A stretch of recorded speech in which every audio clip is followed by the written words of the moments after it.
Ladies and gentlemen, fans and coaches, welcome back. This is now episode 3 of Coach Magic's NZCFL podcast. Here, the NZCFL, of course. I am Coach Magic of your Georgia State Panthers. um, okay, I'm gonna cut it like just say it how it is. This was supposed to be just the episode for the recap of week number 1, including game results, the ending rankings for week 1 moving into week number 2, like before the games, outlook of a few different things. And I did not realize I had such a short window between week 1 and 2. So I'm going ahead and added week 2 to this. I did not get a chance to make an outline or script like I did last time.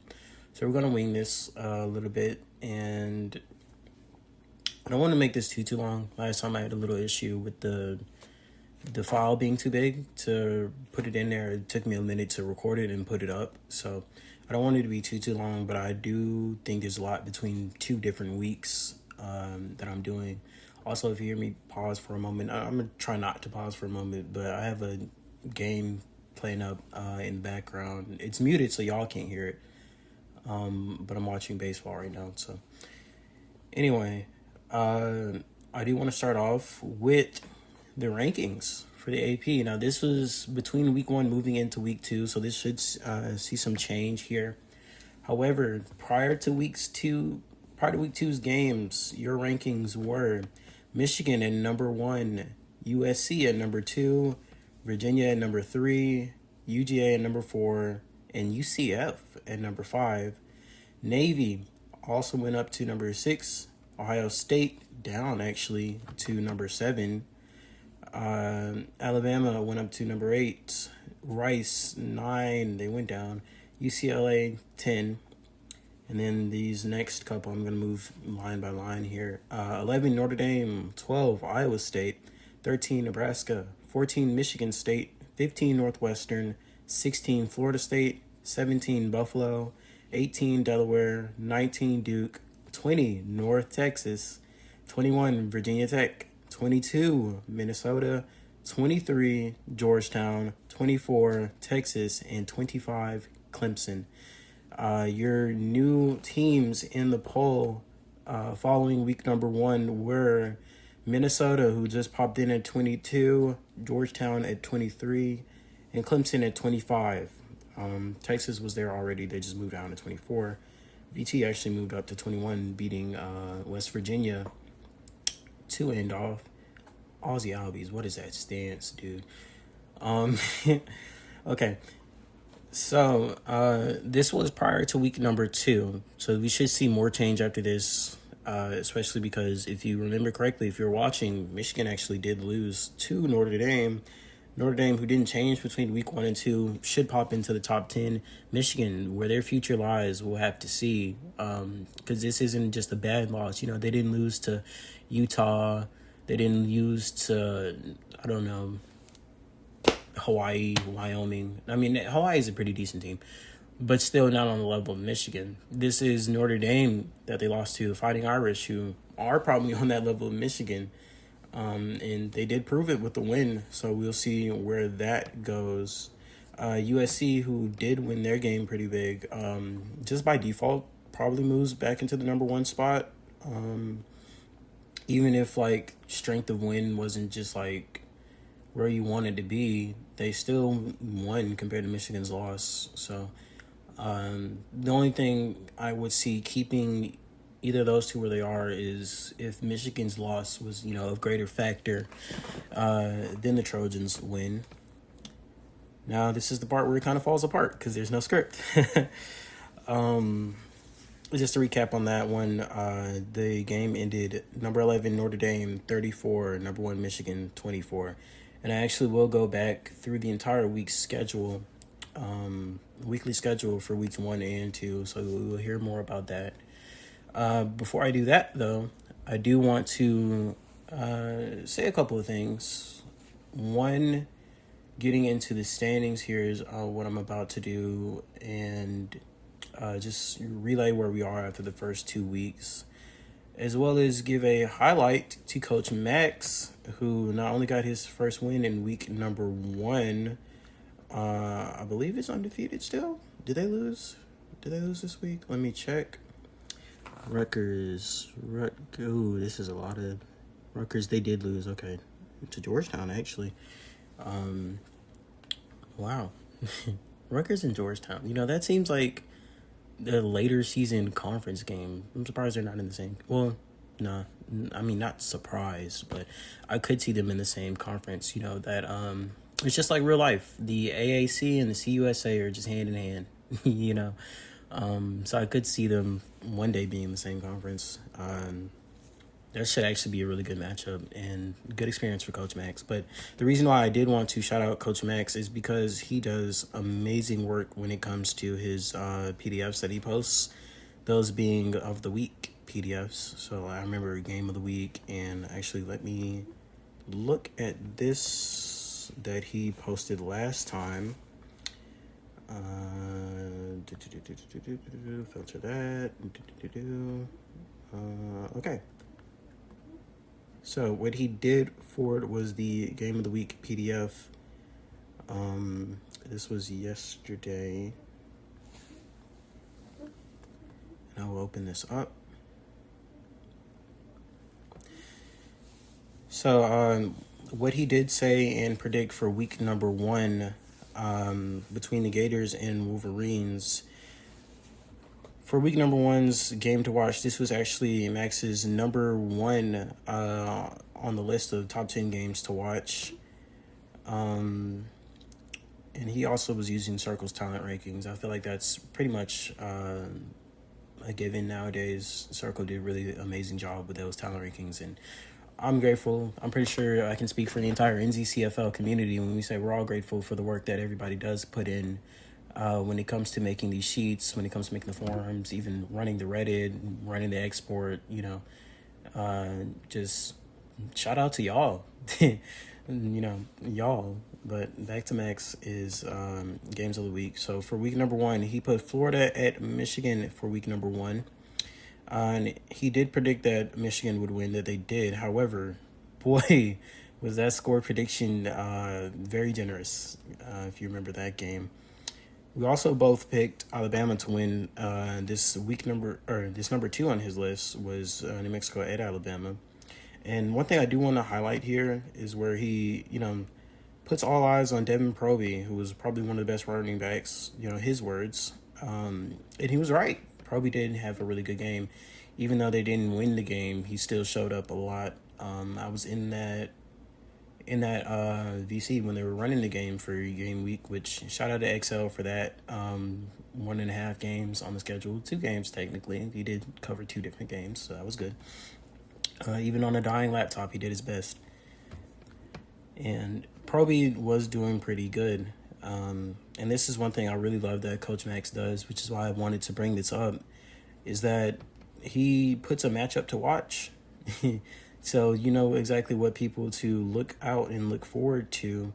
Like, for example, the Stanford versus Minnesota game, in the Minnesota O-line was his matchup to watch. And it was just against one D-L from Stanford, that being Jimmy Harms. Yeah, Jimmy Harms. And, I mean, that was pretty much indicative of the game. This is a very tight matchup. Minnesota did come out to win, and I'm pretty sure they took it handily. But just that matchup between Minnesota and Stanford was kind of something I felt like was should have been probably a little bit closer than it was. Yeah, for sure. But those are 2 teams like neck and neck at the caliber. You can, what is it called? You can compare that to offensive line versus defensive line, and that just shows how good Stanford's Jimmy Harms is if the whole Minnesota O-line has to handle him. So this went so on and so forth when it came to week number 1. And then he did put in an upset of the week and a blowout of the week, both of which kind of happened. Harvard did beat James Madison, and I'm pretty sure it's really not to say that Harvard is an upset team now. They're a team that's capable of upsetting some pretty good teams because it's looking like they can have a decent season. They're already 2-0 as the time of me recording this. So, but yeah, I had them winning as well, and they actually did. And then you put out a blowout of the week, LSU and Montana, which pretty much was a blowout. Yeah. And that was his week number 1 PDF. Now, let me see if I can find week number 2, because this will be a little closer to what we want as far as the end of week 2. So I compared what he thought of before to actually what happened.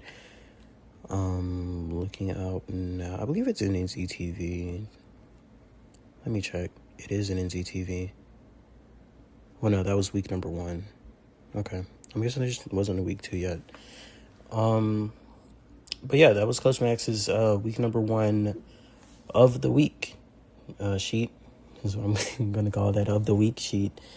Thank you so much for that one. And it did have some very very interesting insights on it as well. I love that matchup of the week thing. And the way he ranked everything was pretty good too. So that's pretty good.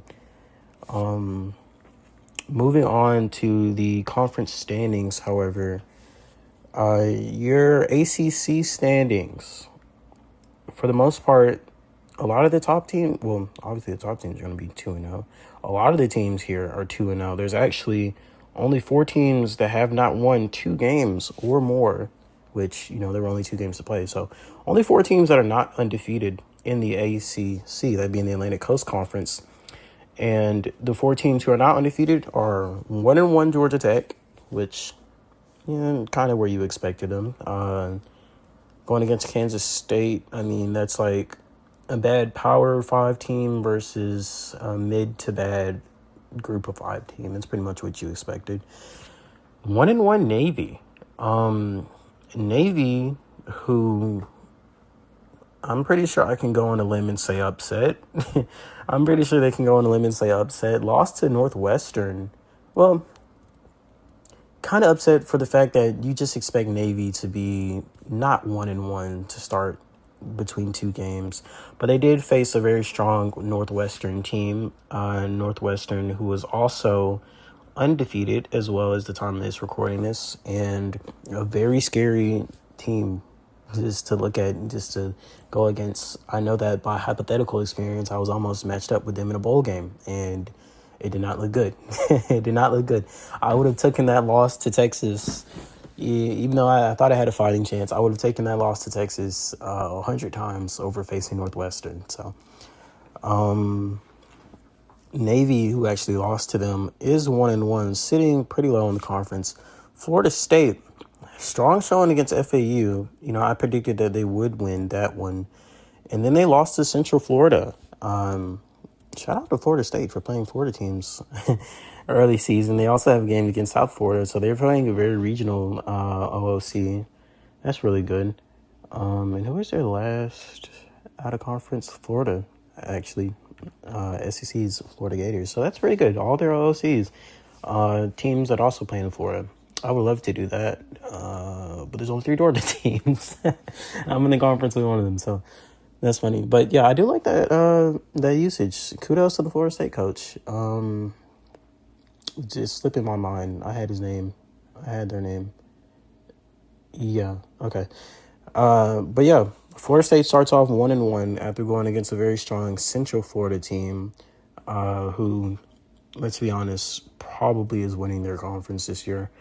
And after facing Florida Atlantic, I looked at them, I thought, well, that's a good test game, just so they can see where they are for the season. You never really expect teams like FSU to lose to Florida Atlantic. That's principle just because of how well FSU has been run, and Florida Atlantic being Florida Atlantic, huge spread, huge overall difference. But then when it came to Central Florida, maybe should not have lost by 30 points, but you can't deny 30 points was probably give or take where you probably want to be if you're Central Florida. That's a very strong opponent that you're facing, and you get to show out against them. A 30-point win against Florida State who was also ranked. So yeah, that's a statement win for them. That's to show, hey, we're here, and we're looking to do damage this year. And if anything, the Central Florida Knights are going to do damage this year. Watch out, watch out for the city of Orlando this year. As we move on down, the final team, the only 0-2 team in the ACC is Miami. It's kind of falling apart for the Hurricanes. Not too much to say there. I mean, they did face two pretty decent teams so far. They get their first conference challenge against Georgia Tech, which might be their first win of the season next week. Two of those teams that I guess they're kind of on the same level now. If you're Miami, you want to play Georgia Tech.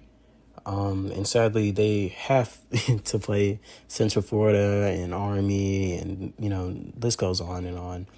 I don't expect this to be a too much of a good year for Miami whatsoever, but hopefully within the next coming weeks they can probably look towards getting their first win. They really need it. Other than that, we could see them actually, if they don't beat Georgia Tech, we could see them with the 0 in the win column for a pretty decent amount of time.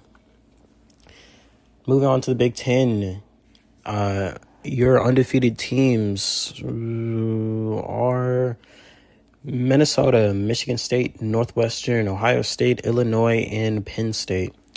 This is followed by 1-1 Michigan. I talked about them earlier. They lost to Notre Dame of the ACC. 1-1 Mizzou.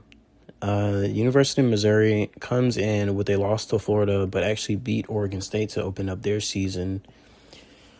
They kept it kind of close.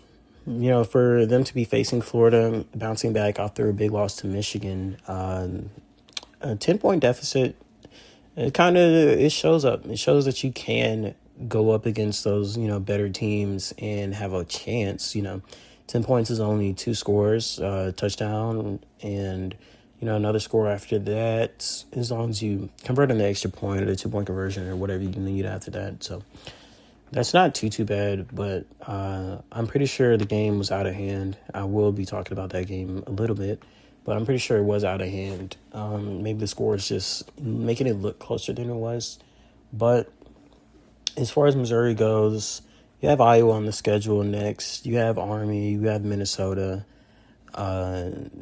Maybe not too much of a good, per se, start to your season. Throughout the first 4 games, 1-1 now. I don't expect them to naturally beat Army, and I think they can beat Iowa. Iowa isn't huge to go up against. It's not a brick wall of Iowa that they're facing. In fact, Iowa is also 1-1. They're actually the only other 1-1 team besides Michigan and Missouri in the Big Ten right now, coming off of a win versus Oklahoma State, who between those two teams is 0-2.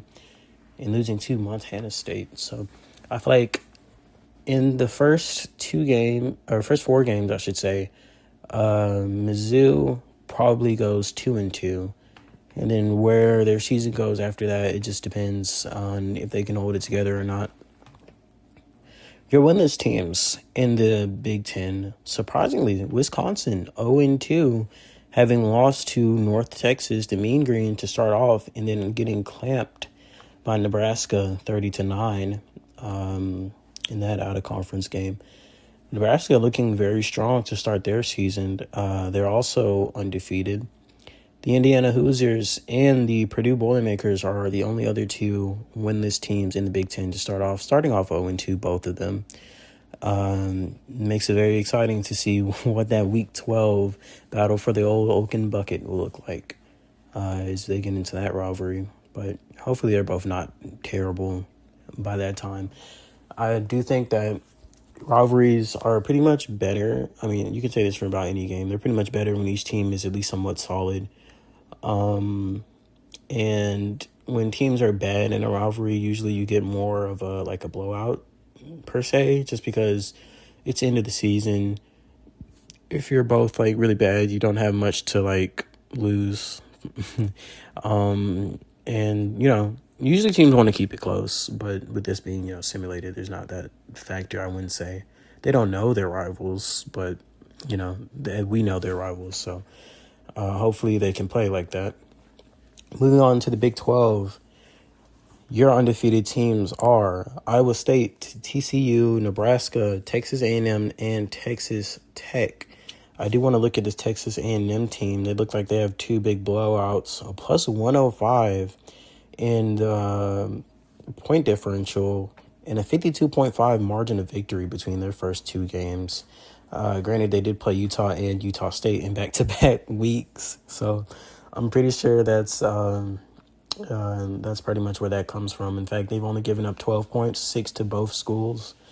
And that little battle of the brothers that's going on, both of these two teams, it's not going to be a good year for them. And for Texas A&M to start off against that, hopefully they can pick it up later. I mean, you do face Tulane, and then eventually in your final OOC, you have Vanderbilt, which is probably the best out of the four teams that you do play out of conference. And, with you being one of the better teams in the conference, should be a great year for Texas A&M.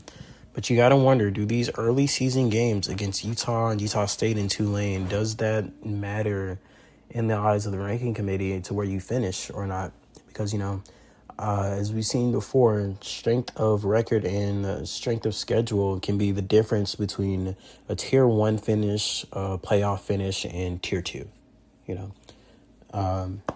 Somebody once told me all the wins in the world, and if you face cupcakes, you're just not getting there. And, that's kind of what's been happening lately. Checking in now on the 1-1 teams of the Big 12. Tulsa, Baylor, Texas, Houston, and Oklahoma.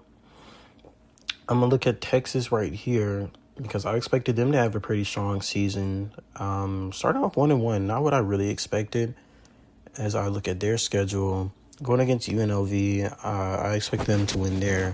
Buffalo, I probably would have said Buffalo would be a toss-up, but I didn't, they kept it close. It was 27-20. Shout out to Rhino for that win there. But, I feel like that one could have gone either way. Starting off 1-1, I don't think it's too bad for Texas. You have Tulsa coming up next. It's your first conference challenge game, so probably looking to build off of what that game results in.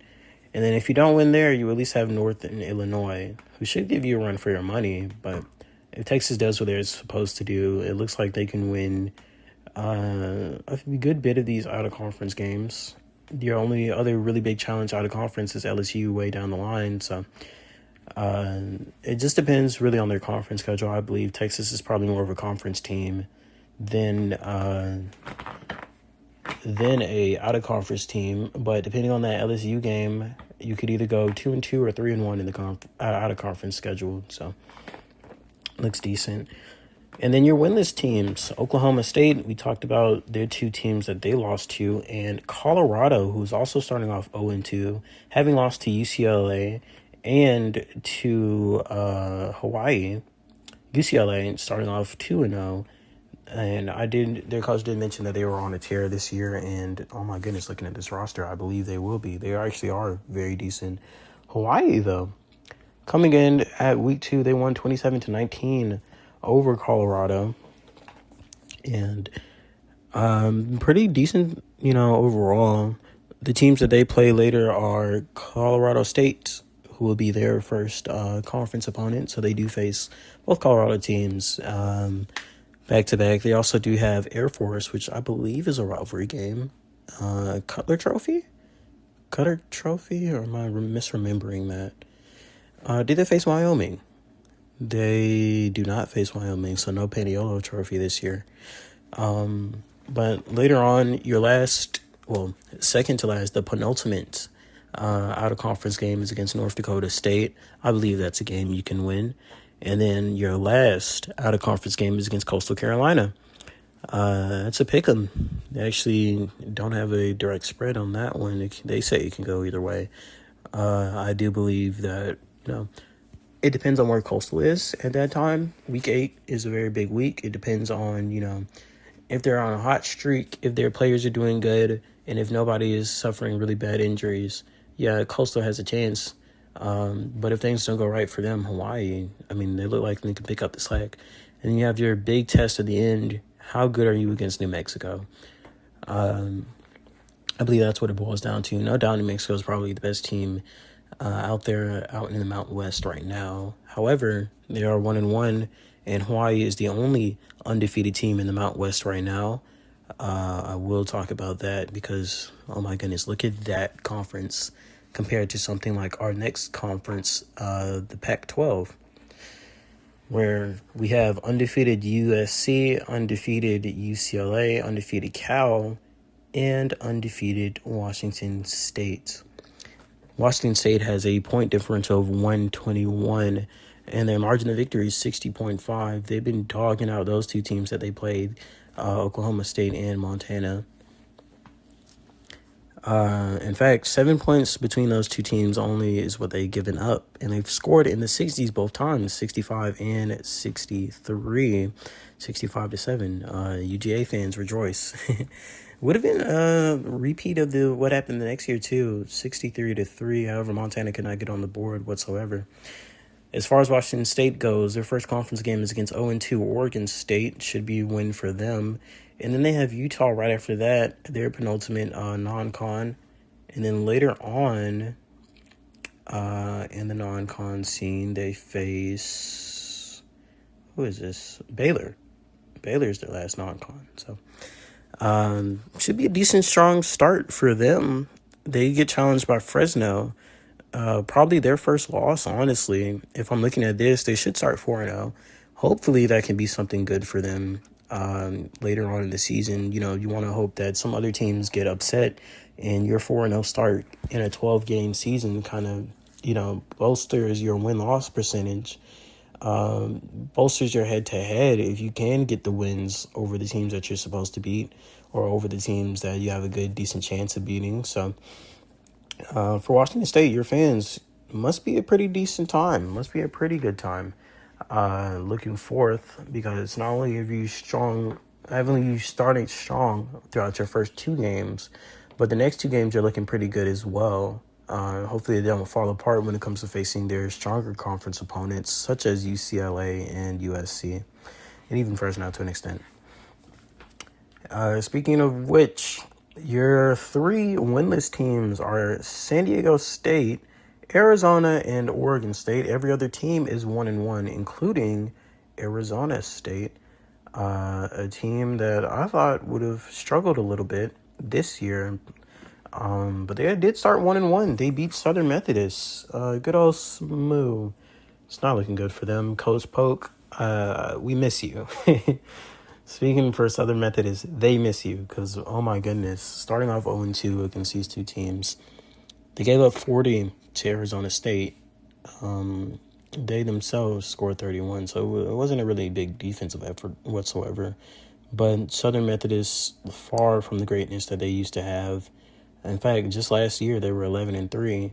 This year, they won't be a double-digit win team. It's looking like. Your next game is against Louisville, and then after that, you have Oklahoma and Georgetown, that next slate, with your final out-of-conference game being against Wisconsin. So expect a couple more losses, Southern Methodist. The Mustangs, it's just, hopefully that loss to Arizona State doesn't show what the rest of the season will be like, because that's not something you do want to get a hold into. Moving on down to the SEC, your undefeated teams so far, all with this record of 2-0, naturally, are Georgia, Georgia State, Alabama, Mississippi, and Louisiana State. Georgia State and Louisiana State, these two will be playing next week. Hopefully that'll be a game day option. We were talking about that earlier. This should be a big game, not only because it's GSU's first conference game in their new conference of the SEC, but because both of these two teams are very strong. Both of these two teams are teams that we may see and end up seeing ranked. GSU was ranked last year, if I remember correctly. I'm not sure if we finished ranked because of that loss that we did take in the ball weeks against Texas. But we were ranked at one point. LSU is ranked. Or were ranked in the preseason poll, if I remember correctly. Let me go back up to this. No, they weren't. Wow. Well, LSU still is a very strong team. I mean, they look like one of the better teams in the SEC. When we talk about best teams in the SEC, specifically the West, we're talking about Alabama, we're talking about LSU, and maybe GSU. Mississippi is even in that conversation. And then we're talking about the better teams overall. Just add Georgia to the list. Pretty much the undefeated teams now. And even then, Florida, if they shake off that loss to Michigan, they can be a pretty decent team, be in contention for the SEC East. So it's looking like those two teams will give us something to remember next week. Hopefully, if they do come in the game day, and even not, they can probably still have a little bit of media coverage in the NZTV. That would be pretty decent. And then also for Alabama, we did see them win their first game against New Mexico in that pretty great game, a big comeback for them. And then they went on to dismantle Toledo 53-7 to start off 2-0. Their next games are against Florida and Michigan. So two big tests from them. So only one cupcake within the past 4 games. That does look good for Alabama's schedule. That does look good for their strength and, just the general thinking behind them. Just the general stigma between the Crimson Tide for this season. They did start off playing some pretty good games. Winning either one of these next two should do them wonders when it comes to being in the poll. We're ranked at number 8, so that's a 2-point move up after week number 1. It's still to be determined where they will be after week number 2, that win against Toledo. But any win now between Florida and Michigan could possibly send them within the top 5, because both of these are good teams that you have to face. One of them is a conference game that does really good for them when it comes down to the conference schedule, because even the non-division games matter. And then moving on, they do still face some pretty solid teams. Like you have Michigan State, a road game at Michigan State being their... Is that a road game? Because they were home here, road. Yeah, okay. Wow, they faced Toledo at home? Jesus Christ. They went to Toledo? You do have Michigan State. That's a road game as your final non-con. And then you do have 3 pretty strong opponents after that in Tennessee, who, not a team that you expect to beat Alabama here, but, you can't give them any room to breathe, because if you give them room to breathe, Tennessee is a team that can come up on you. GSU and LSU, and then they ended off against Alabama in the Iron Bowl. What is it? The ODK Foy Sportsmanship Trophy? Listen, I'm trying my best with these trophy names. I believe that's them. I don't think that's the Texas one. I think that's them. That's what they get for the Iron Bowl. So, of course, naturally, you do have those teams that you could stand to pass on the schedule, but that's just, the teams in your conference, like the Auburns and the Mississippi States that you face. They're in your division, so you might as well take the free wins. But for the most part, Alabama's schedule is a very strong schedule, and that's what they want, because winning this proves that they can hang with the playoff contenders. Moving on now to, speaking of which, the teams that were winless in the conference were South Carolina, Arkansas, Auburn, and Mississippi State. And then the only 3 teams that were 1-1 are Vanderbilt, Florida, and Tennessee. I do want to look at Vanderbilt, just check on them to see what they've been doing. Beating Yale, 0-2 Yale was their week 2 matchup, and their week 1 matchup was against USC. So, pretty much where you expect them throughout their first 2 games. They did handle Yale just about how you want them to. Their next game is against Mississippi. That's their first conference game of the year. And they have LA Tech. So, a possible 2-2 start. Mississippi does have a 0.5 on the spread. So, they say that they have a chance to come in. I would say it's maybe a coin flip, maybe a pick 'em. But more realistically, I'm looking at Mississippi to kind of win that game. And then your final out-of-conference game is Texas A&M. So, Vanderbilt, Vandy should be sort of middle of the pack, Tier 2 SEC, Tier 2 to Tier 3. But with the amount of teams that they play, they're just a stronger schedule. They're probably going to be playing worse than their record, or a better team than the record that they end up with. I'm not sure how to specifically phrase that. A better team than the record they end up with, because just the teams they play are all pretty much great, good teams. So if they do end up with a losing record, if they do end up 500, it's just naturally what's going to happen when you're facing the competition that you do have to face. But, that's just the price that Vandy pays being in the SEC. As we do move on to the Mountain West, I said I would talk about that. Only one team, Hawaii, started off 2-0. New Mexico probably would have fit the bill had it not been for that sort of collapse against Alabama. So they just kept it close.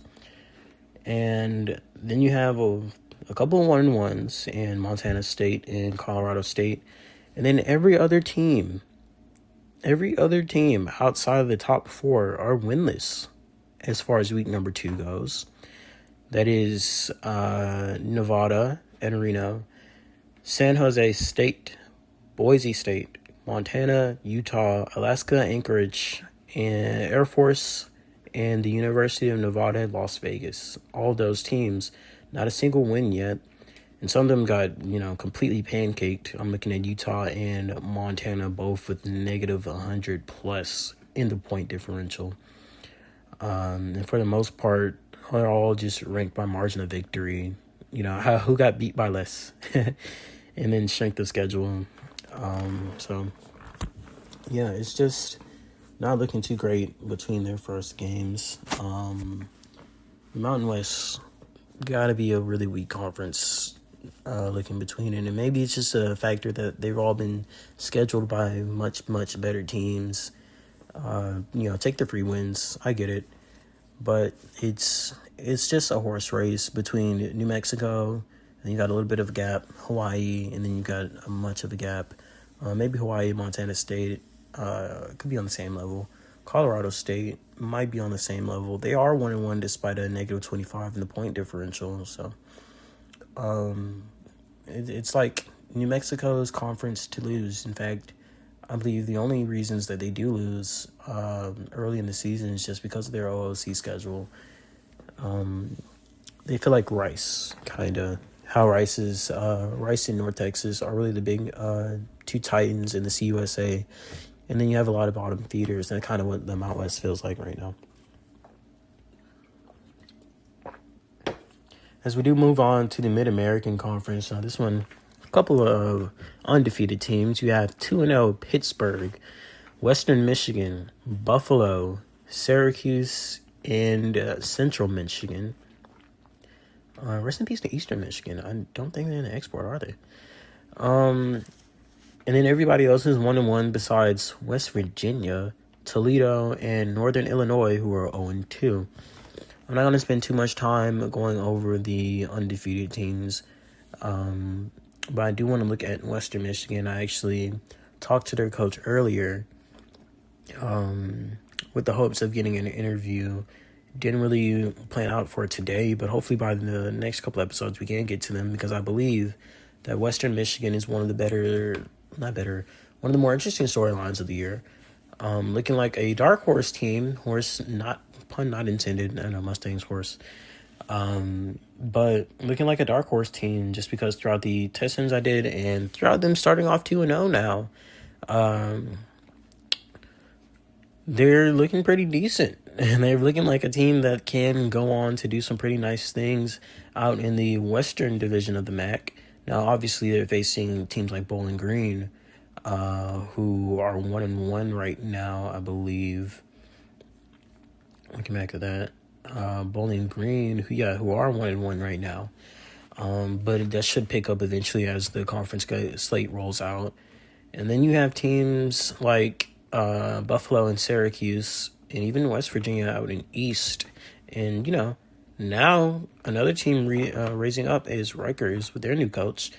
They're looking like a team that you might have to worry about within the next coming years. So Western Michigan should take advantage while they do have a chance. They can win their division if they beat Bowling Green and face whoever makes it out of the East. It's a bloodbath between those top teams there.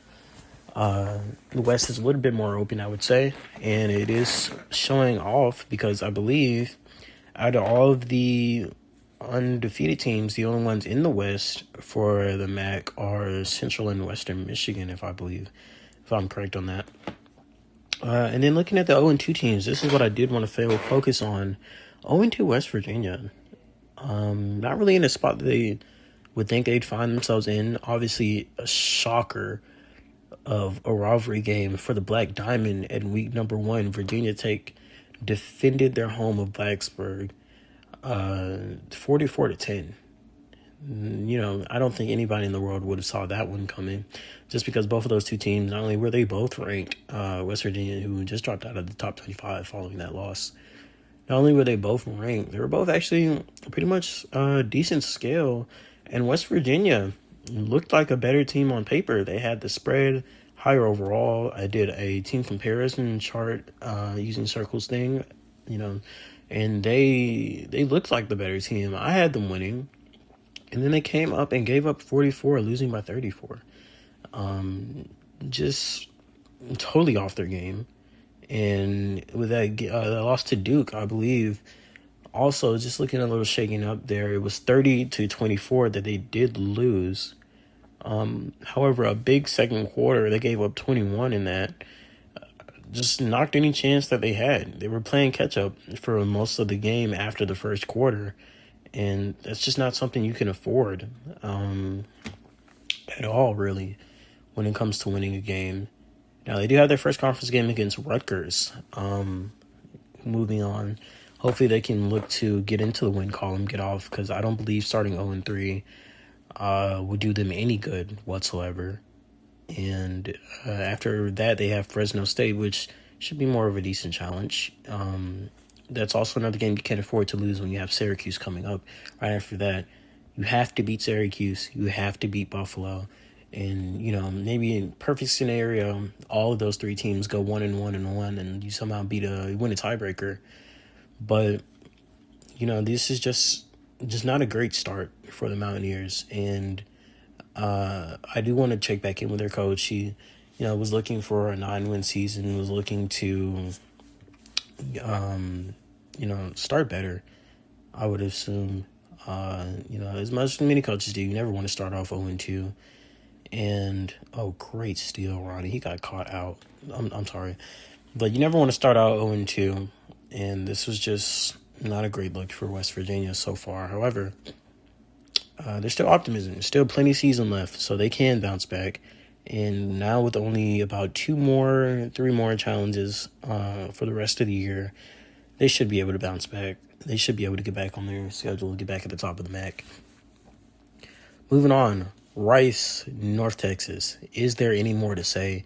These are the only 2 undefeated teams in the CUSA, and for good reason. Rice, after that just immaculate destruction of Utah, 90-0. I said they'd win by 100. They only won by 90. Disappointment. They went on to beat Louisiana Tech 46-17 as well. And, I believe that if there's a team that can go undefeated just by the virtue of them playing better than their entire conference besides North Texas, it's Rice. And the only thing stopping them from going undefeated probably is North Texas. I mean, out of your out-of-conference games, your first 2, breeze, you didn't really break a sweat. You have Nevada after that. You shouldn't break a sweat against Nevada. Later on, you do have Southern Mississippi, the Golden Eagles that you have to face. That's your last out-of-conference game. I don't think you should break a sweat against Southern Mississippi at all. So, perfect 4-0 slate in the out-of-conference, that's very likely. And then you're much better than most of the CUSA as well. Even Kentucky, who a lot of people had, a lot of the Sims I did had, winning the Northern Division of the CUSA. You're pretty much better than them as well. So, I don't think there should be any challenge outside of North Texas to see who will be the victors when it comes to the CUSA South and the CUSA in whole. That's pretty much a GSU Troy right there. That's the battle for the division.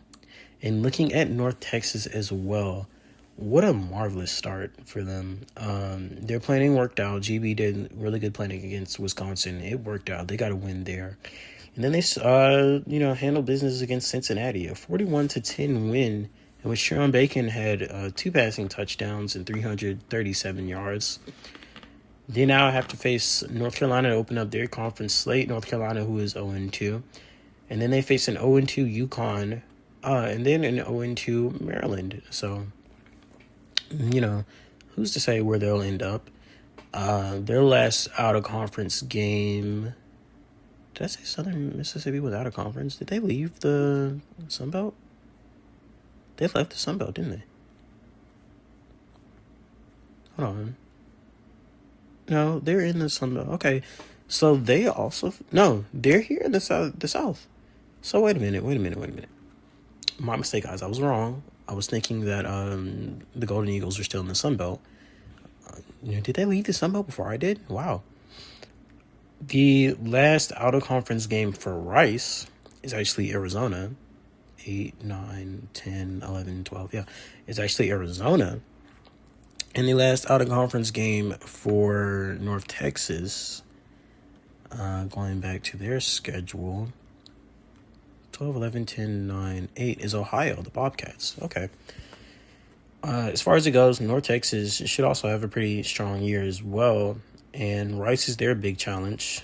Rice is the team. This is a Week 12 matchup. So it all comes down to that. There will be a lot of preparation going on. There's a lot of tension going here. There's a lot of, what do they call it? Not hype, but there is a lot of hype for that game. I'm very hyped for that game. It's called when you're like preparing for something. You're nervous. You're looking at it. There's a lot of tension. There's a lot of...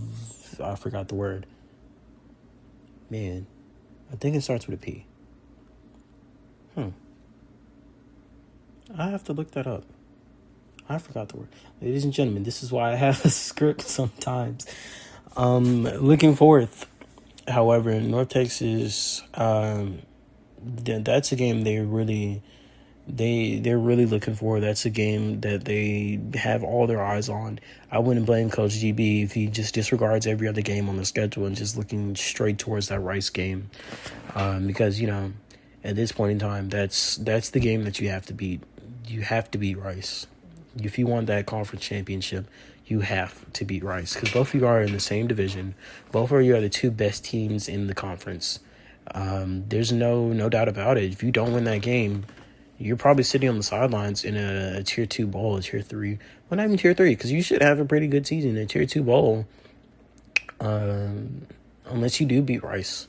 So, but all power to both of them. That is a very strong game that should have very strong implications and probably should end up as a game of the week when it comes down to it. I know there are very many good rivalry games when it comes to rivalry week. In fact, if the whole week could be games of the week, might be, but that's a game that you do want to look forward to.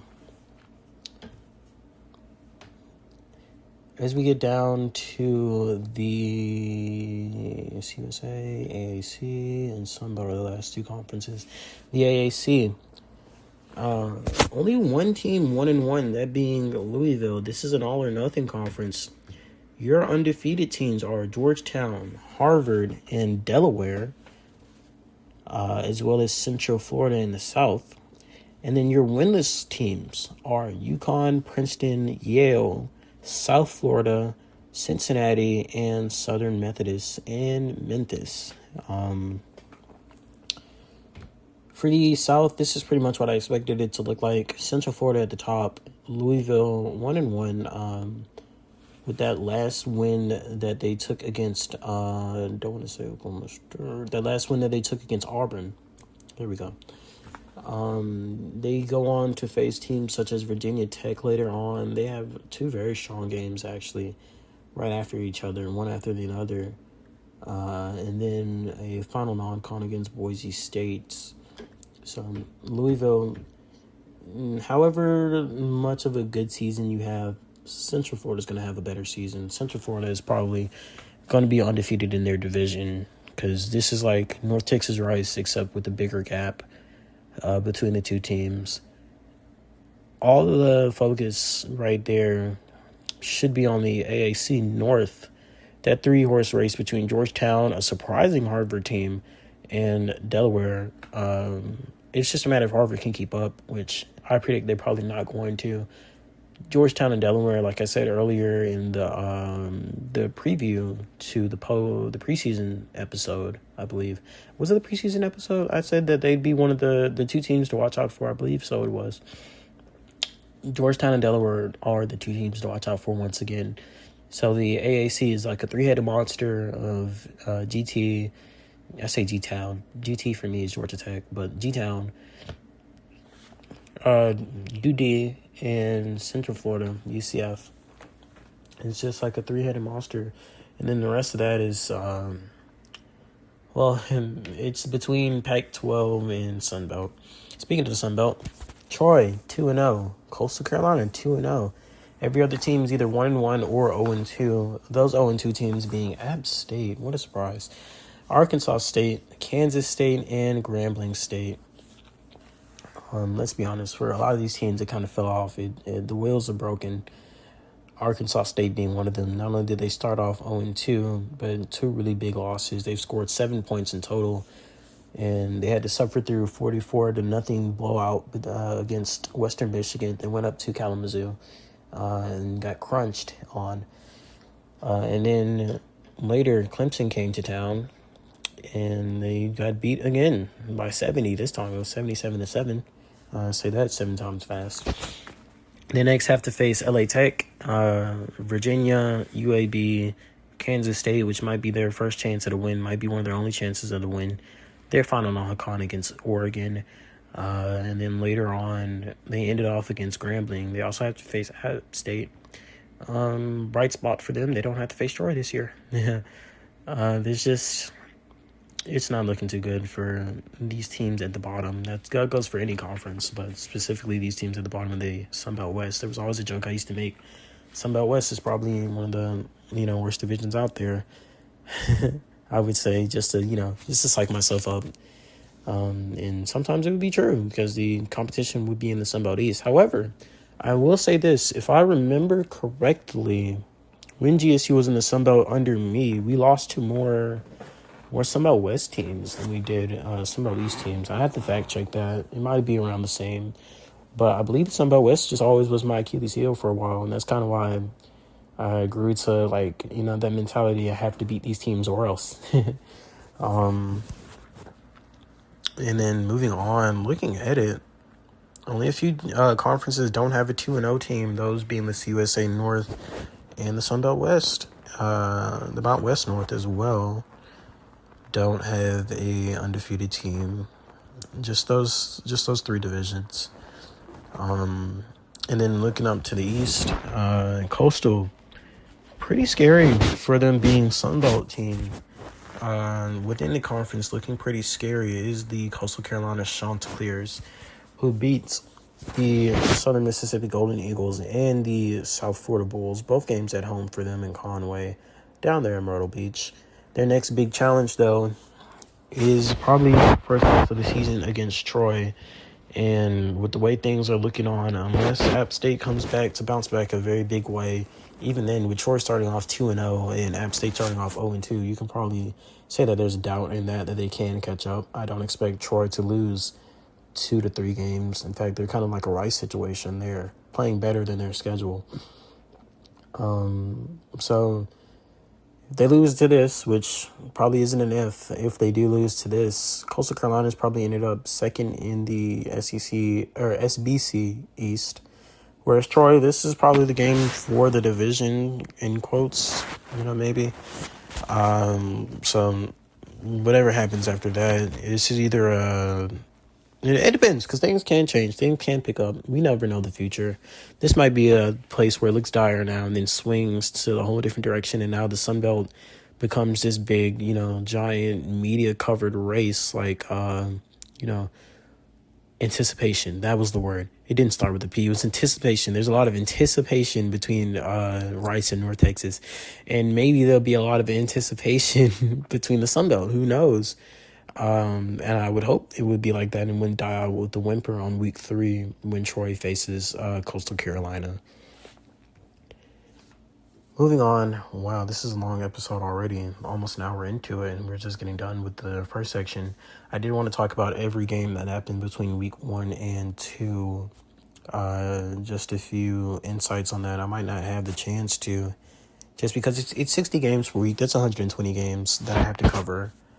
And I do want to talk in depth about the games that I do cover. So, what I will do, I'll make a compromise. I'll look over a couple of games between each week. Just depending. I'll look at it. I'll try to get an even amount of games between each week.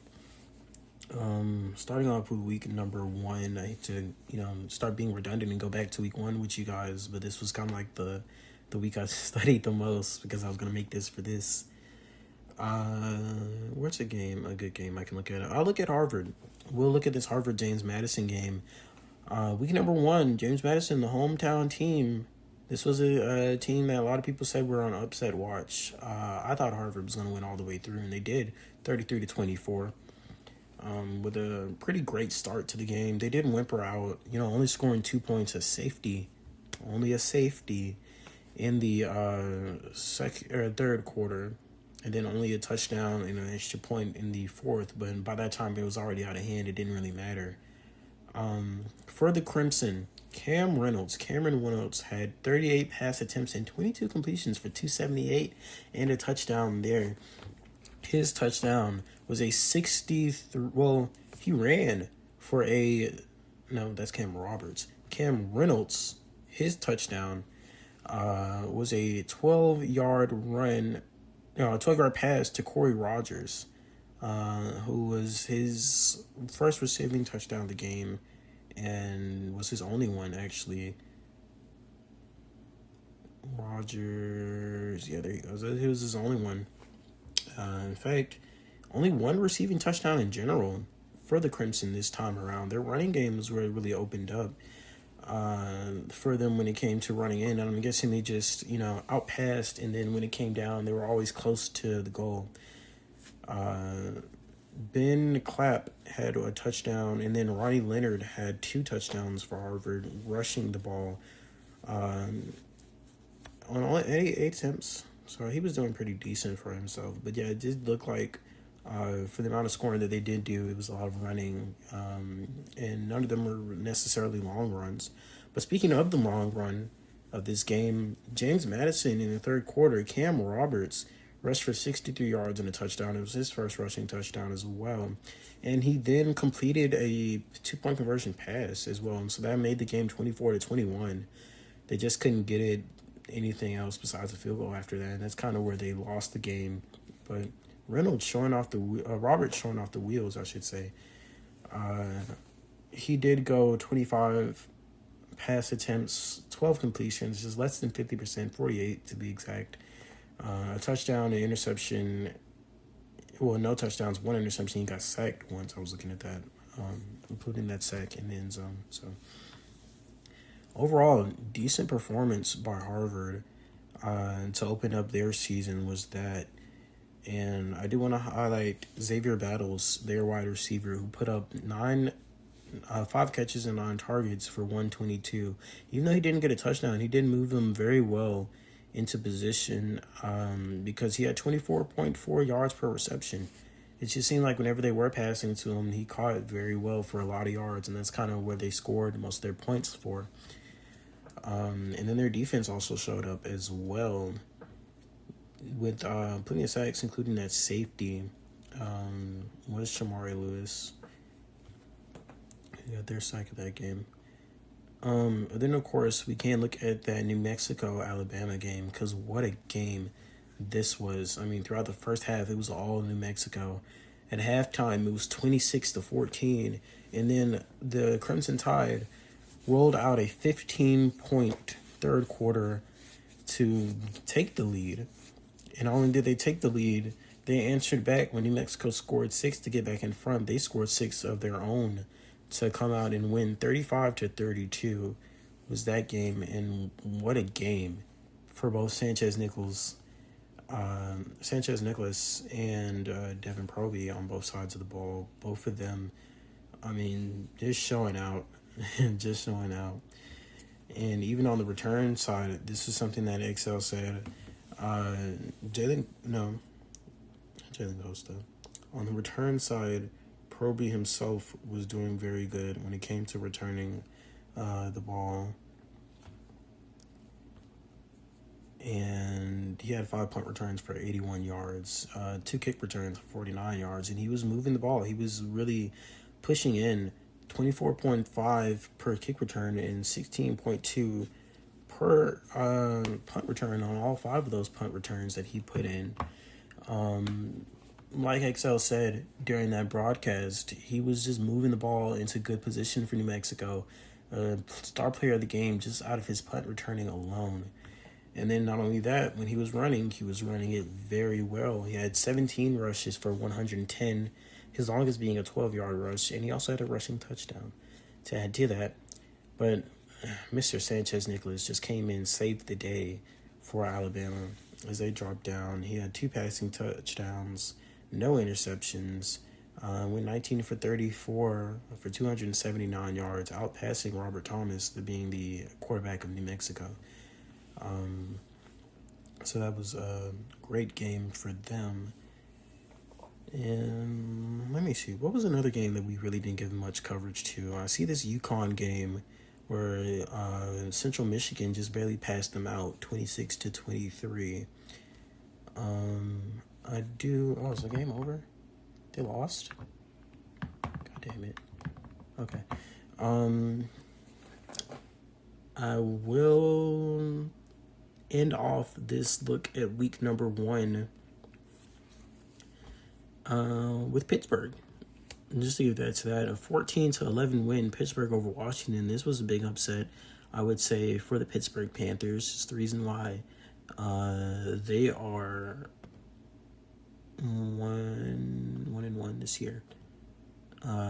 Big reason why they are 2-0 this year, actually. It's because they did get this upset. Pittsburgh did not score the entire first half.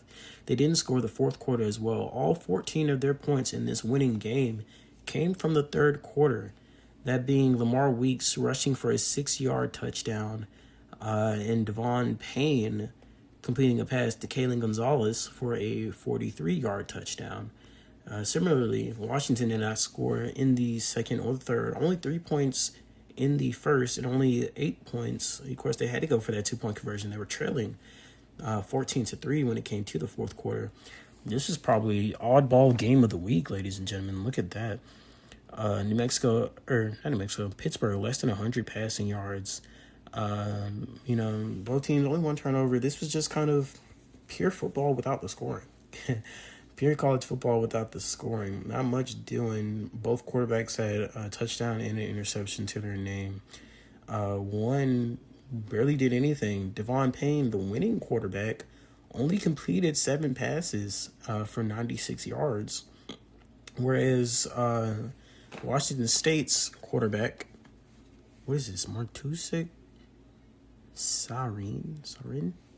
Listen, some names I'll look at as a challenge and try to pronounce, and sometimes I get them close to being right. I don't think I can say this guy's name. He's from Estonia. Shout out to Estonia. This is a nice flag. He had 21 completions on 34 attempts for 202 yards. Outpassed. It didn't really matter because his only passing touchdown to AJ Mays, it was 55 yards out. It came late in the game. They had 9 minutes left after that. It was 9:22 when they scored. They did get the extra point. They couldn't put up a field goal to tie, and not only could they not put up a field goal to tie, they couldn't put up anything else to win. This was just a defensive effort, really, on both sides of the ball, all things considered, but especially on Pittsburgh's side of the ball, because it came when it really mattered. Whereas for Washington, their defense gave up more than what they should have in the third, and that led to them losing just because they couldn't bounce back. I mean, this is week 1 jitters on both sides, and Pittsburgh just got the best of them. And then later on, they corrected themselves for week number 2 as well. Pittsburgh came in and is now 2-0. Even with injuries to Kalen Gonzalez, it's a player that I was just talking about. He's actually out for 21 games with a torn ACL, something that you don't want, especially for senior wide receiver, I believe he is. To end off your college career, torn ACL, this is not only going to affect you now, it's going to affect you at your chances of getting on the future level. I can only imagine. And, maybe this Pittsburgh team does more with him on the field. I mean, this is a 54 wide receiver. He's got route running and hands for days, pretty solid speed. This helps the Pittsburgh Panthers a lot, and not having him hurts the Pittsburgh Panthers a lot. So it's bad time to end it off for Kalen Gonzalez. But you still have Gary Page, you still have Ron Stephenson, you still have Derek Hawkins, or Demond Hawkins. Sorry, it's low on my computer. I have y'all high up. I have the computer down low. But yeah, Pitt, I mean, they're riding the coattails of these first two victories, but at what cost? At what cost for them? In fact, Kenon only had 2 receptions, I believe. Let me look at this. Rushing and receiving in the one game he played. So yeah, they didn't even count that second game. I guess he got injured in the first. Only 2 touches there so far. Don't expect much of Pitt. This is definitely more of a defensive team than they are offensive. And, just that blow to them. This is something they really couldn't afford. So don't expect too much for them now. But good way to start off the season at the very least. There's a silver lining there. And good win for them in week number 1. As we now look on to week number 2, let me go back to this weekly schedule just to not keep you guys waiting at all. Week number 3 has some good games. Wow. Just not keep you guys waiting at all. I do want to look at a few of these games to see what we can highlight.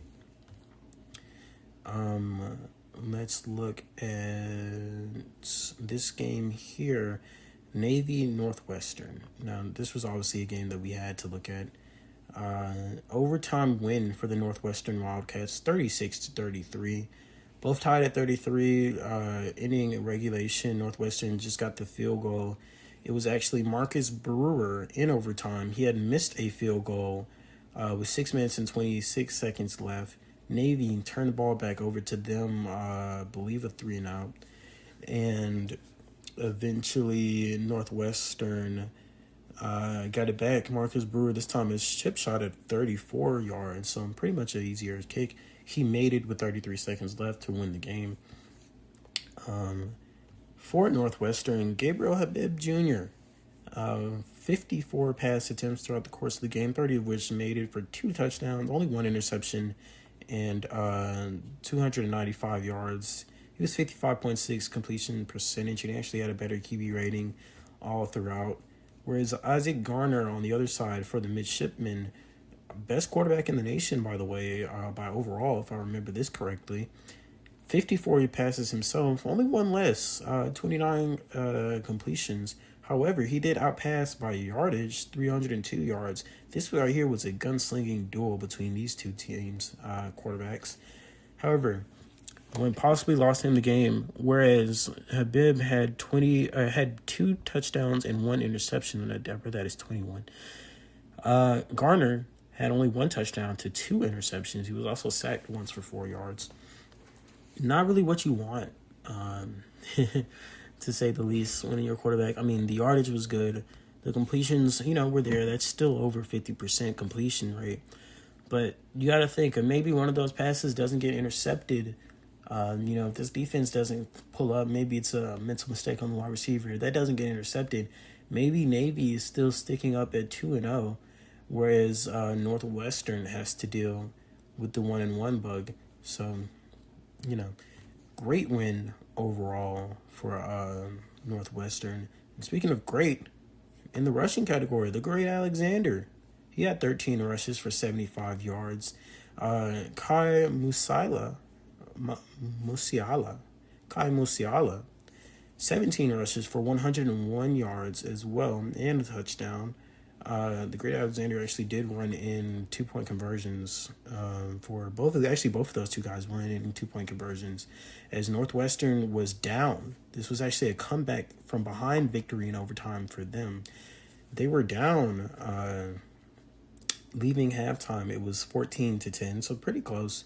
And then they did not score at all in the third, whereas Navy scored 13 in the third. So it looked like they were trying to run away with it.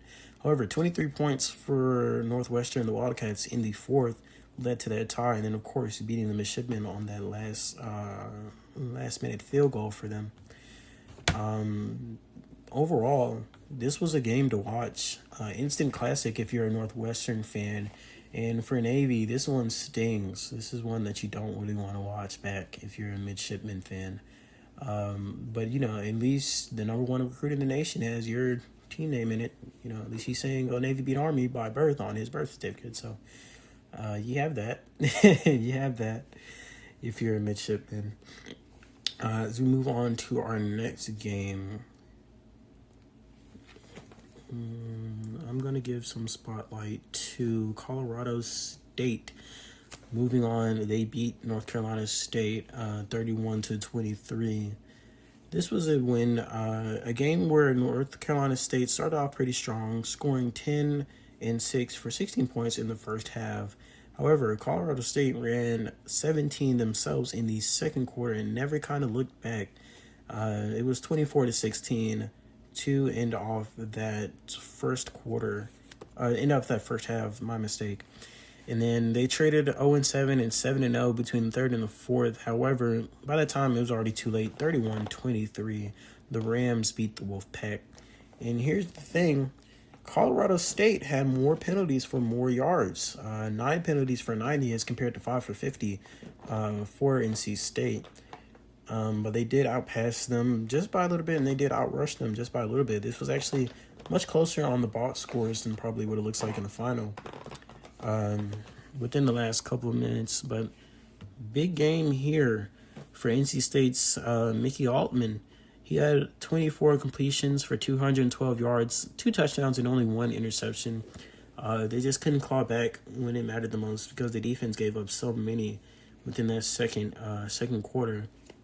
And with how the game ended off, you looked like they really did have a chance if they could have just scored a little bit more. On the other side of the ball, let's look at this rushing attack that Colorado State was throwing at them. Donnie Oliver, 16 for 131, 8.2 yards per attempt. And like I said before, if you're getting 8 yards or more per attempt, they're moving the chains up and down the field. They're running the ball all over you. DeMarcus Holzman also had 45 yards on his 13 rushes. As well as a 16-yard run being his longest. Donnie Oliver's longest was a 70-yarder that I believe did not go for a touchdown. I'm looking. Did not go for a touchdown. His touchdown was only a 7-yarder. So there's a little trivia for you. And then looking down at the defense, 13 solo tackles. 10 solo tackles for Trey Cruz, safety on NC State, 13 total, was their leading tackler. And actually, their leading tackle for loss, Brady Reynolds, defensive lineman, who had 5 solo for 8 total, with 3 assists on his board. Not really too much. He had 2 sacks. The only other person to have a sack was Richard Young. They're another defensive lineman. That was his one and only tackle. It was a tackle for loss, so that's something good for him. Not really too much to speak on as far as NC State goes. They did not force an interception at all. They couldn't stop Justin Wiley. He went off for 3 touchdowns himself. He was 15 for 20. That's a 75% completion for those keeping track at home. 234 yards on it, so he did outpass you. He had a QB rating of 152.9. Not too much you can more ask for from Mr. Wiley right there.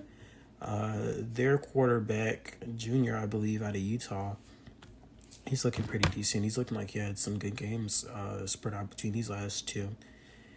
And then looking for the defense on Colorado State, he had 9 tackles, being the leader, split between Jamal Robinson, he had 9, and Darius Harris, who had 9 himself, and Zach Blank, who had 9 himself. That's all 3 linebackers all three, racking up the tackles that you do want, and then 2 safeties right after that.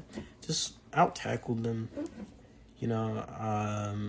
stop them more than you got stopped. That's pretty much what you want when it comes to your defense. That's what wins you games, just winning the tackling battle. It's like winning the rebound battle in basketball. The more rebounds you get, the less time that your opponent has the ball. The more tackles that you get, the less time that they have scoring. Because, you can't tackle them. They're already in the end zone. You can't tackle them. They score. And unless you're just giving up field goal after field goal after field goal, and you're punting and throwing interceptions and whatever, those more tackles is what you want. So, not saying that's always a winning strategy, but it's always pretty good to out-tackle your opponent because at least you're doing something good on the defensive end. And they also did force an interception. The one interception was Sean N.E.M. He is 19 years old. He's out of Louisiana. And he got the interception of the game today. And so maybe that could be a factor. Everything does play dividend when it comes to these football games. One play goes wrong, that could be the difference between you winning a game and losing. So then we're gonna move on. Let's see who else had a pretty decent game. I could glaze North Texas a little bit more. GB, I could glaze North Texas a little bit more. Here's what I'm going to do. I'm going to look at your box score, and let's see if there's anybody that should talk about.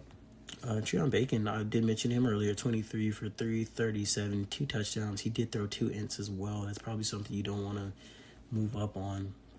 I was looking at that thing earlier. A lot of people do have interceptions, like leaders today, I believe. It seems like Grambling State had 5 already between these first 2 games. So,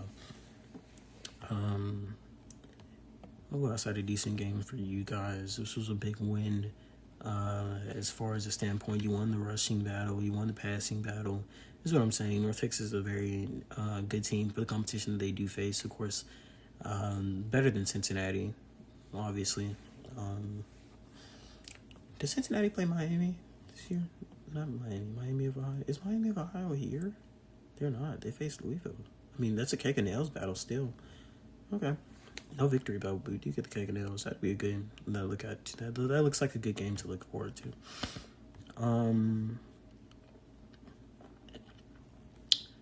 going to move on. This will be the final game that I look at just for time's sake. I don't want another 2-hour episode on me. Not right now.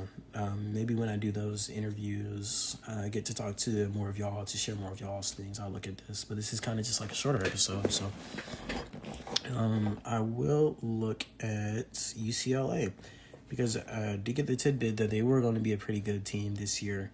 Their coach had told me that, and a lot of people probably looking at it. Peter Parker Romo. I'm a Falcons fan. If that didn't ring any bells, Parker Romo. Peter Parker is also a Mets fan. I'm a Braves fan.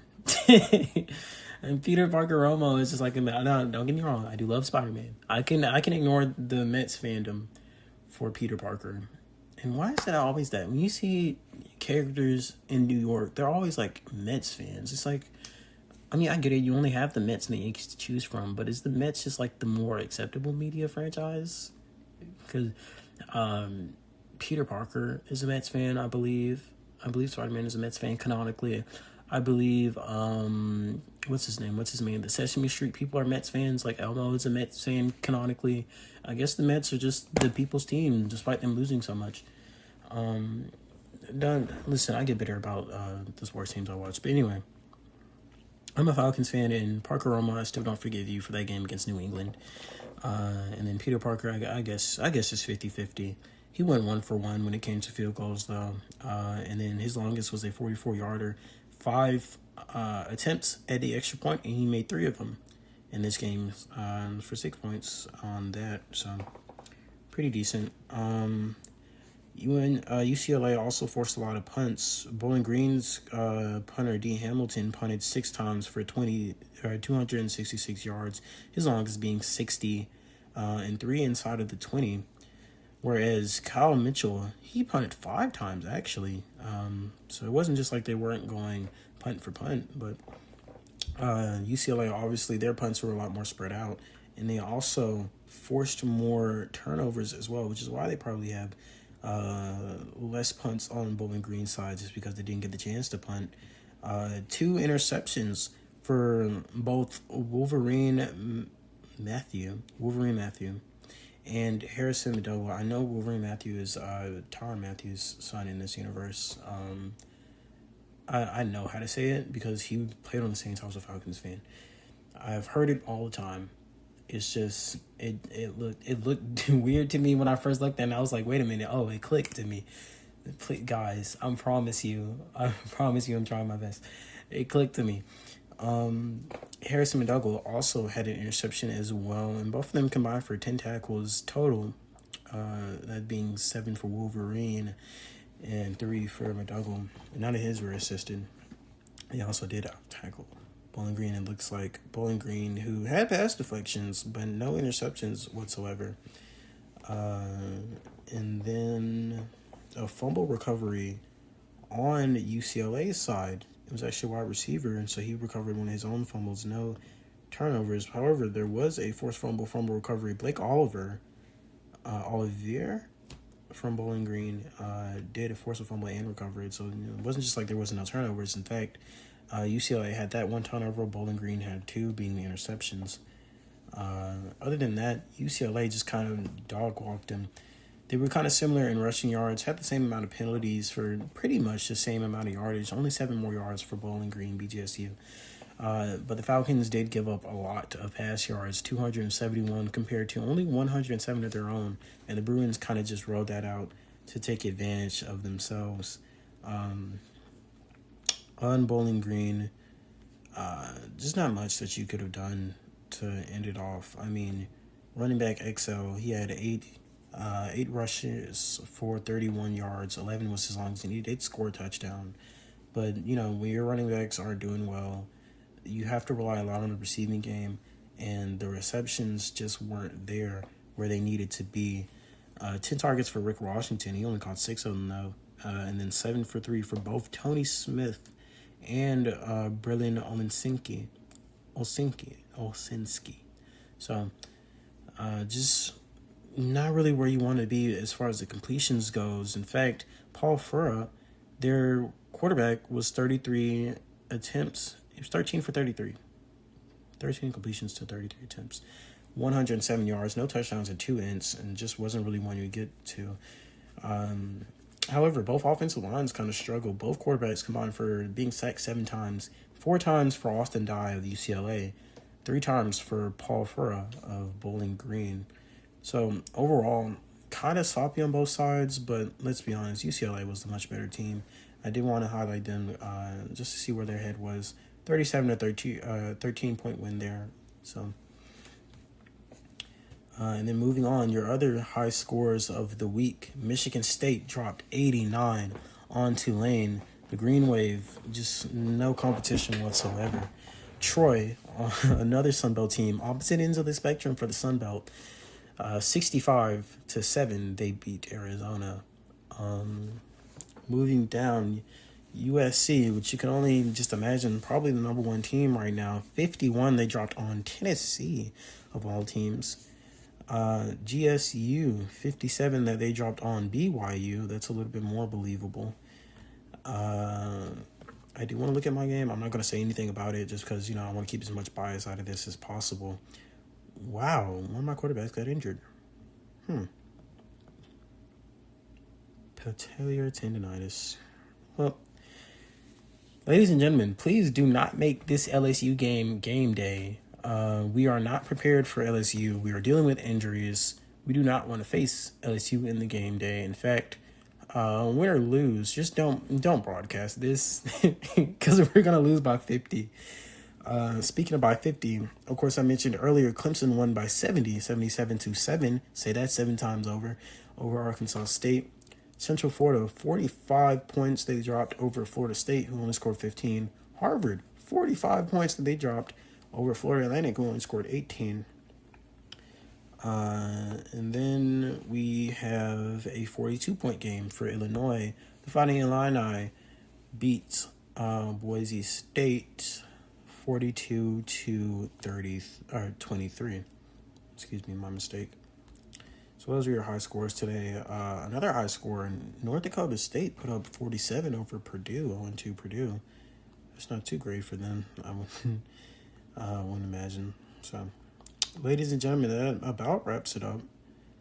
Yeah, just about wraps it up. Oh, and then of course, 63-0. Washington State beat Montana, the Grizzlies. I did mention that as well. I cannot forget about that.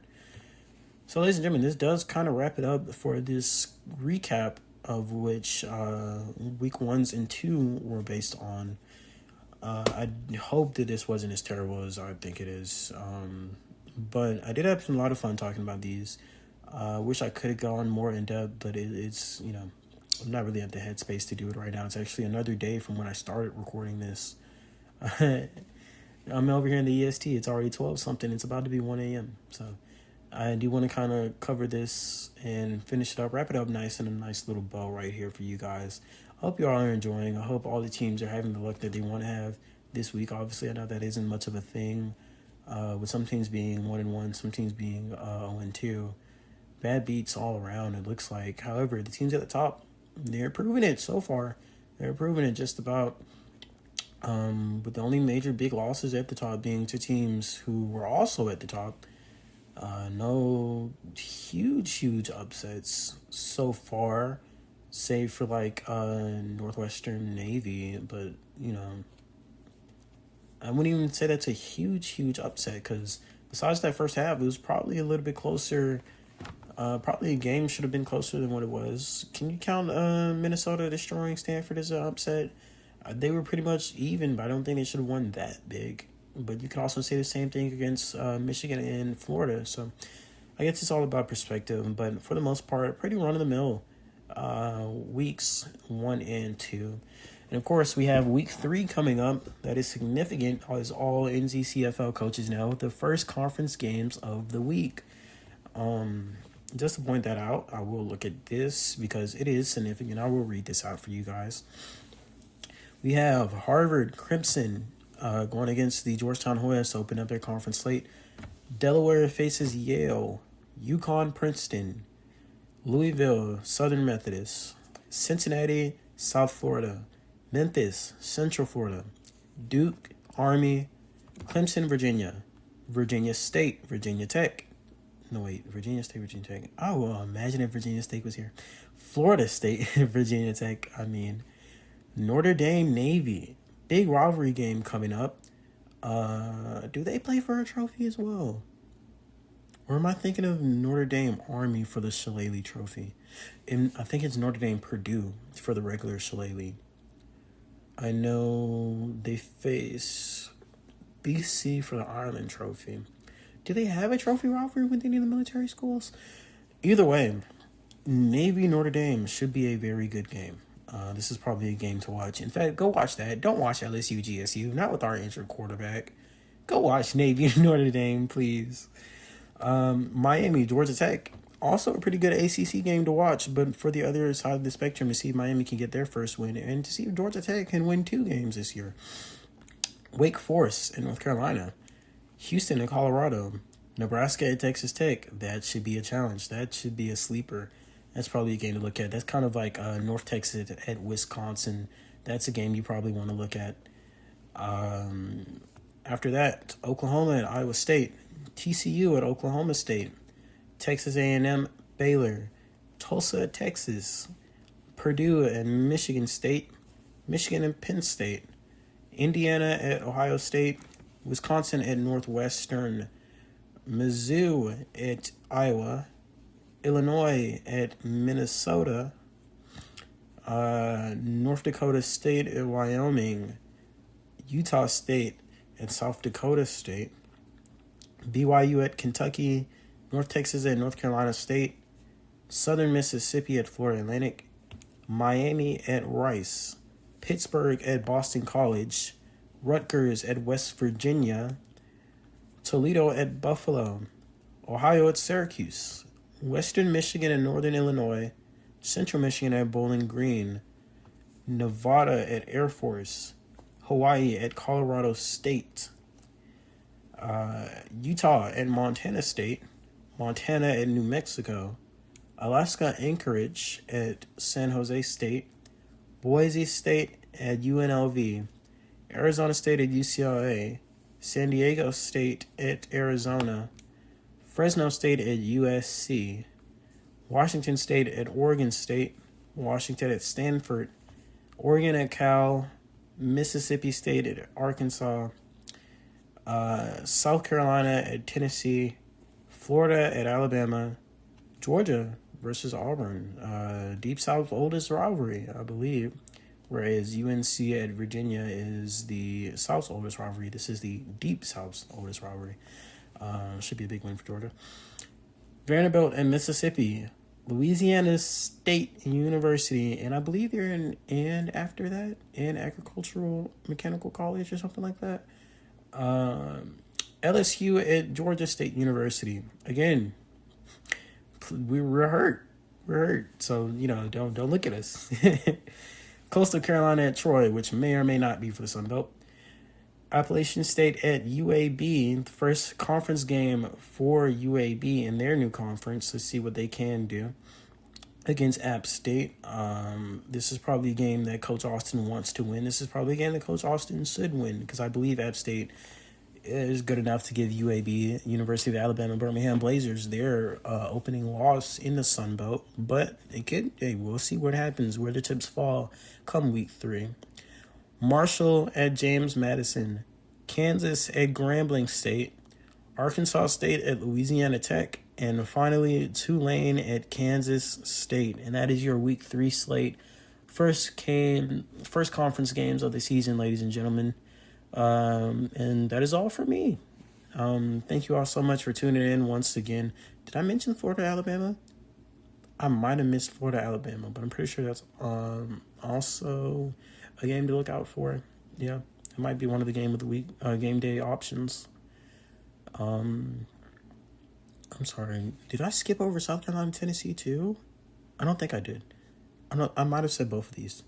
But yeah, that is it for me. Coach Magic, head coach of GSU, bleeding blue all the way through. And ladies and gentlemen, fans, coaches, I hope you all are doing really well for yourself. I hope you all are doing okay.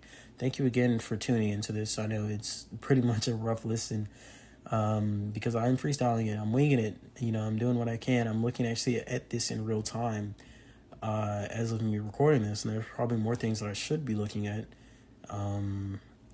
But at least things are going good. That's all I can really hope for. And once again, thank you all for giving me the confidence to start this. I'm hoping that it can go on for seasons and seasons to go. Randy Johnson versus George Brett. This is a good matchup right here. I'm sorry, I'm getting sidetracked. Have a good day, ladies and gentlemen. Have a good morning if you're in the EST for me. A lot of you are probably asleep. Have good evenings, afternoon. It's evening, afternoon somewhere. Let's be honest. This is so unorthodox. Thank you all so much once again. And to avoid the risk without the further ado of making this any longer than it needs to be, this is me signing off once again. Thank you for tuning in to the NZCFL podcast. See you guys next time.